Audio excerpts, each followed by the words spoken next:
কুমিল্লার হোমনা উপজেলার নীলক্ষী লালবাগ গ্রামে জমি সংক্রান্ত বিরোধের জেরে একটি অসহায় পরিবারকে জোরপূর্বক গৃহবন্দী করে রাখার অভিযোগ উঠেছে প্রতিবেশীদের বিরুদ্ধে। অভিযুক্তদের হুমকির মুখে বর্তমানে চরম নিরাপত্তাহীনতায় দিন কাটাচ্ছে পরিবারটি। আমার ননসে ঘরে গিয়ে মারধর করতে যায়, আমার ননসে ঘরে মারতে যায়, ননসে জামাই ঘরে মারতে যায়। আমি ঘরে তো স্যার করলেও করে, ওই আমার ননস ঘরে শুদ্ধ মারধর করে। আমার ননসে জামাই জুতা লেগে গেছে, হুমনা মারতো। আচ্ছা 4 মাস ধরে স্যার খানি লই আমার কিছু শুনে না, নামাজও পড়তাম পারি না এই মহিলার অত্যাচারের কারণে। ঘটনার বিবরণ ও থানার দায়েরকৃত অভিযোগ সূত্রে জানা যায়, নীলক্ষী লালবাগ গ্রামের বাসিন্দা সালমা বেগম তার স্বামী আক্তার আলীর পক্ষ থেকে প্রতিবেশী ইসমাইল ও রোজিনা সহ অজ্ঞাতনামা আরও 7 থেকে 8 জনের বিরুদ্ধে হোমনা থানায় একটি লিখিত অভিযোগ দায়ের করেছেন। আর অবস্থায় হুকুমে থাকা কারণ সত্ত্বে আমার দ্বারা আসি না, আমি বয়ে বয়ে কান্দি। আর আমার হাতে হুমকি দিত চারিদিকে সন্ত্রাস লইয়া, আশেপাশের লোক লইয়া আমার মাইল লিব। আমার হাতে 5 ডে তাদের 20 দিনের হয়েছে, হয়তো আমার উঠোন ফান লিখে থাকে, আমি গর্ব হইতে এই বাড়িতে বাড়ি থেকে উচ্ছেদ করার জন্য উনি এই চাহিদা আমলা করতেছে ওই মহিলার সাথে নিয়ে। আর ওই মহিলা খুব ভয়ঙ্কর মহিলা, এই জন্য কেউ কিছু বলতে পারতেছে না। এই জন্য আমরা নিরুপায় হয়ে আইনের আশ্রয় নিয়েছি। আমরা চাই আইনের মাধ্যমে এর সুষ্ঠু বিচার হোক। ভুক্তভোগী পরিবার জানায়, প্রায় 10 বছর আগে আর্থিক সংকটে পড়ে তারা প্রতিবেশী ইসমাইলের নিকট 2 শতক জমি বিক্রির উদ্দেশ্যে 2 লাখ টাকা বায়না গ্রহণ করেন। শর্ত ছিল নির্দিষ্ট সময়ের মধ্যে বাকি টাকা পরিশোধ করে জমি রেজিস্ট্রি সম্পন্ন করা হবে। কিন্তু অভিযুক্ত ইসমাইল দীর্ঘ 1 দশকেও বাকি টাকা পরিশোধ না করে নানা অজুহাতে সময় ক্ষেপণ করতে থাকেন। পরবর্তীতে সালমা বেগমের পরিবার আর্থিক সংকট কাটিয়ে উঠলে জমিটি আর বিক্রি না করার সিদ্ধান্ত নেয় এবং বায়নাকৃত টাকা ফেরত দিতে চায়। তবে অভিযুক্তরা সেই টাকা গ্রহণে অস্বীকৃতি জানিয়ে উল্টো জমির মালিকানা দাবি করতে থাকেন। না তাকে কোনো সমস্যা আছে না, আমার উপরে দিয়ে মামলা দিছে, জায়গার উপরে মামলা দিছে। দেখে ও বলছে বলে মামলার লোক আমি জায়গা কিনতাম না। তো আমরা কইছি বলে জায়গা কিনো কয় না, মামলা শেষ লোক জায়গা কিনবো। স্যার অন্তক মামলাটা শেষ হয়েছে না, মানে স্যার আমার থাকার কোনো উপস্থিত নেই। আমি অনেক কইছি আমি জায়গা ফেরত দিমু, ওনার স্যার জায়গা ফেরত নেয় না। আমার মায়ের দূর করতে যায়, আমার ফলাফিন মায়ের দূর করতে যায়। এরপরে দেখেন আমার ছেলে মেয়ে বাইরে বাড়িতেও পারে না, অত্যাচার জুলুম করে। আমি স্যার আতফা দূরে কইছি বলে ভাই আপনি টাকাটা নেন গা। হ্যাঁ ভাই মানে না, তুমি এদেশে কীভাবে থাও আমি চাইয়া দিব, তোমার এনে কেউ নেই, আমরা আমাকে দুনিয়ার মানুষ আছে, তোমাকে কেউ নেই। অভিযোগে আরও উল্লেখ করা হয়, গত 10 এপ্রিল 2026 তারিখ বিকেলে ইসমাইল ও রোজিনা অজ্ঞাতনামা লোকজন নিয়ে ভুক্তভোগী পরিবারকে মারধর ও বাড়ি থেকে উচ্ছেদের হুমকি দেয়। এমনকি সালমা বেগমের ছেলেকে মিথ্যা মামলায় ফাঁসানো ও প্রাণনাশের হুমকিও দেওয়া হয় বলে অভিযোগে উল্লেখ করা হয়েছে। স্থানীয়ভাবে বিষয়টি মীমাংসার চেষ্টা করা হলেও অভিযুক্তরা তা এড়িয়ে যায়। পরবর্তীতে গত 12 এপ্রিল সকালে অভিযুক্তরা ভুক্তভোগীর বাড়ির সামনে বেড়া দিয়ে চলাচলের পথ বন্ধ করে দিলে পরিবারটি কার্যত গৃহবন্দী হয়ে পড়ে। মেম্বারে কইছে না এই বিধি গাছ আমরা যাইতে পারতাম না, এই বিধি আমাকে কথা মানে না। মেম্বার চেয়ারম্যানের নামে মামলা দিয়ে দেয়, যে নিয়ে লাগে কোনো মানুষ আগ্রহ না স্যার। আচ্ছা 4টা মার ধরে স্যার এরকম কষ্ট ষড়যন্ত্র করতেছে, আমাকে কেউই নিয়ে আল্লাহ বাদে। সেখানে অনেক লোকজন ছিল, ওই মহিলা স্থানীয় ওই মহিলা অনেক বাড়ি লুকাই না আমাদের সঙ্গে ঝামেলা করছে আমাদেরকে উচ্ছেদ করার জন্য। আমরা বের হয়ে নিয়ে থেকে উনি আমাদেরকে অনেক হুমকি ধুমকি দিচ্ছে এবং বলছে আমাদের মিথ্যা মামলায় ফাঁসাইবে। আমি মোহাম্মদ জালাল উদ্দিন, ইউপি চেয়ারম্যান 6 নং মিলিক ইউনিয়ন পরিষদ। এইমাত্র আমি অবগত হলাম, থানাতে বোধহয় এখনো এটা ইয়ে হয় না, আর্গুমেন্টই হয় না করে ডাকছিল। যেতে পারতে আর যেতে পারে নাই। প্রশাসনিক কর্মকর্তা হিসেবে আপনিও তো এটার দায়বদ্ধতা এড়িয়ে যেতে পারেন না। সেই জায়গা থেকে থানায় তো আমাকে কিছু অবহিত করে নাই। থানায় অবহিত করলে না আমি এটা ইন্টারফেয়ার করব। এখন তারা আসছে, এই যে এখন আসছে, আর সে যে আমাকে ধরাই, সে যে আপনারে আমারে ধরাই দিবে কোনটা, এটা তো আমার জানা নাই। আর যদি একটু বিজ্ঞ হইতো তাহলে এটা ধরাইতো না। ভুক্তভোগী সালমা বেগম কান্না জড়িত কণ্ঠে বলেন, আমরা এখন ঘর থেকে বের হতে পারছি না। তারা যে কোনো সময় আমাদের বড় ধরনের ক্ষতি করতে পারে। আমরা চরম আতঙ্কে দিন কাটাচ্ছি। অনেক সমস্যা আছে স্যার, ওই যে অধিক আমার 200 টাকা অধিক আমার বাড়িতে নেয় না। আমি এ বছরে মামলা গেলাম স্যার, বিপদ হয়েছি। সে বাড়ি দিয়ে বেড়াতে রাখছে, আমরা যেন এদিকে নাইতেম পারি। আপনি জুলুম করলে মারধর করলে আপনি জায়গা সাইডে যাবো গা।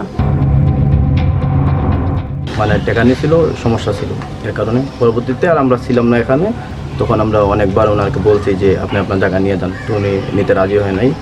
পরে বলছে যেহেতু জায়গায় মামলা চলতেছে, বলছে মামলা নিষ্পত্তি হবে নেওয়ার জন্য। কিন্তু এরপরে আমরা যখন বলছি, যে বলার পরে উনি আর জায়গা নেন নেই, এখনও জায়গার মধ্যে মামলা চলমান রয়েছে। চলমান থাকা অবস্থায় তো আমরা ওনাকে বলছি যেহেতু মামলা চলমান রয়েছে, হয় মামলা নিষ্পত্তি হোক, নিষ্পত্তি হওয়ার পরে আপনার সাথে বৈশাখ ফয়সালা করবো। তো উনি বলতেছে না, এখন জোর জবরদস্তি বলতেছে, তো বলতেছে তোমরা জায়গা ছেড়ে দাও, মানে আমার হুফুরা বলছে, আমার হুফারে গিয়া মানে জোর জবরদস্তি ওনার উপর অনেক ধরনের অত্যাচার নির্যাতন চালাইতেছে। তো আমরা এর প্রতিবাদ করার জন্য চেষ্টা করছি এবং ওনার টাকাটা বুঝে সমঝে দেওয়ার জন্য অনেক গণ্যমান্য ব্যক্তির দ্বারা ওনাকে প্রস্তাব দিছি, কিন্তু উনি কোনো অবস্থাতেই মানে ওনার টাকা নিবে না, বরঞ্চ উনি এখান থেকে আমাদেরকে উচ্ছেদ করার পায়তারা করতেছে। না, এই বিষয়টা আসলে আমার জানা নেই। আপনি যেরকম বিষয়টা বললেন, এখন একজনের জায়গা তো আরেকজনের আসলে দখলে রাখার সুযোগ নেই। ওনার যদি জায়গা এরকম কেউ দখল করে, উনি দখল উচ্ছেদের জন্য মামলা করতে পারবে, প্লাস থানায় উনি যে ফৌজদারি প্রতিকার চেয়েছে ওটাই ওনার জন্য সবচেয়ে কার্যকর পদ্ধতি। আর এমনিতে ধরেন রেকর্ড পত্র কি আছে সেটা হয়তো দেখলে আর কি বিস্তারিত বলা যাবে আর কি। আর এমনিতে আপনার এই ধরনের চুক্তি যেগুলা বায়না, এগুলার মেয়াদ খুব বেশি হওয়ার কথা না। এগুলা তো আমার এক্সাক্ট জানা নাই, তবে সম্ভবত এগুলার মেয়াদ 3 বা 6 মাসের বেশি হওয়ার কথা না। এটা সাবডিভিশন হয়তো একটু ভালো বলতে পারবে আর কি। বুঝছি না। আর বায়না তো পূর্ণাঙ্গ কোনো ট্রান্সফার চুক্তিও না যে এটা দিয়ে কারো জমি কেউ পেয়ে যাবে, ফলে এটা তো আসলে এরকম হওয়ার কথা না। তবে উনি যেহেতু পুলিশের সহায়তা চেয়েছেন, ওটাই ওনার জন্য ঠিক আছে। আর এমনিতেও যদি আমাদের রিলেটেড কোনো বিষয় থাকে, ওনারা যদি আমাদের কাছে জানান, আমরা আমাদের সাধ্যমতো দেখবো, অসুবিধা নেই। এই যে সময় আমি জায়গা রাখছি ওই সময় আমি টাকা দিয়ে দিতাম। এখন বাড়িতে একটু গন্ডগোল থাকার কারণে ওরা বলছে যে আমি 6 মাস বা 1 বছরের ভিতরে দিব। এরপরে হেরা আসলে সিলেট থেকে মনে করেন গন্ডগোল খাইয়া, মামলা মধ্যমা খাইয়া, এরপরে 150 আসছে। 150 আইসা অনেক ওই বৃত্তিগুলা করে।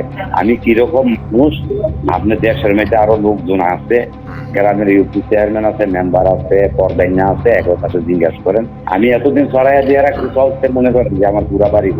এখন তো আমার বাড়িতে আমি বেড়া দিচ্ছি, নাকি গৃহবন্ধু করছি, এইখানে তো আরেকটা ফ্যামিলি আছে, একবার কাছে জিজ্ঞাসা করেন যে হ্যাঁ আমার কিছুটা জায়গা আছে, এই দিকটা চলবো। আমি কি মনে করেন আমার বাড়ি শহর হোক আর গ্রামে হোক, আমি কি সবাই রেখি ভাইয়া সব সাইডে থেকে আমি রাস্তা দিয়ে রাখবো?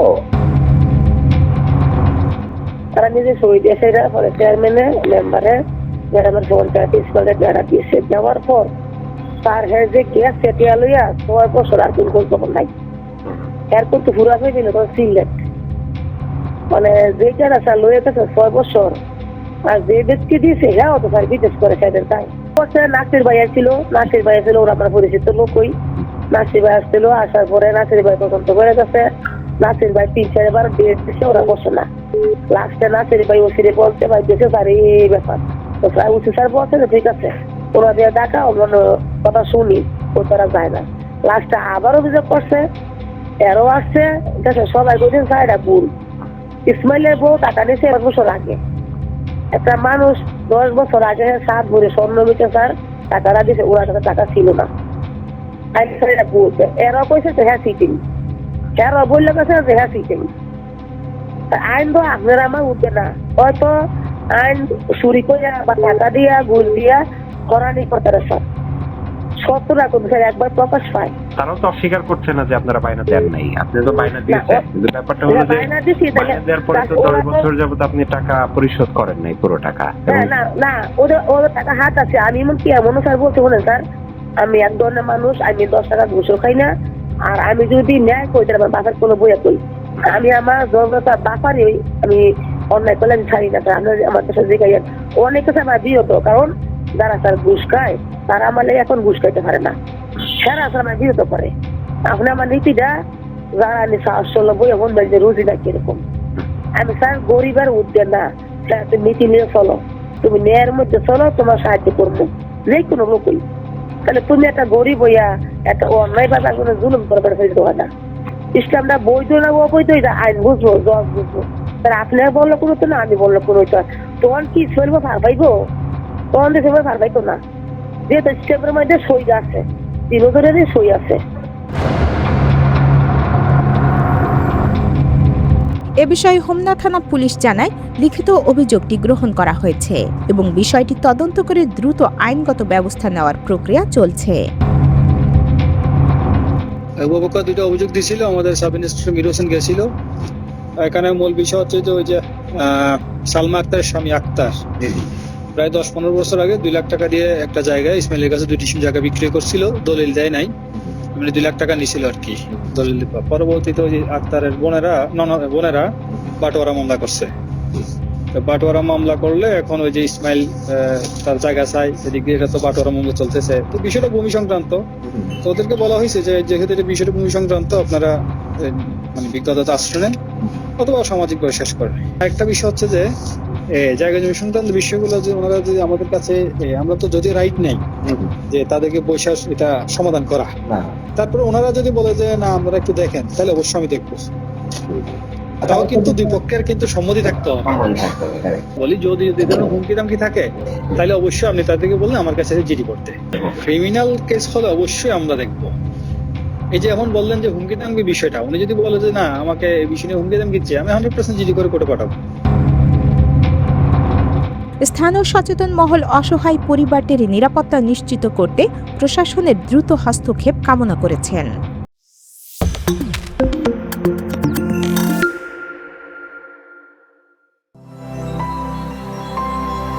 হোমনা টিভি, সত্য প্রকাশের অনুসন্ধানে।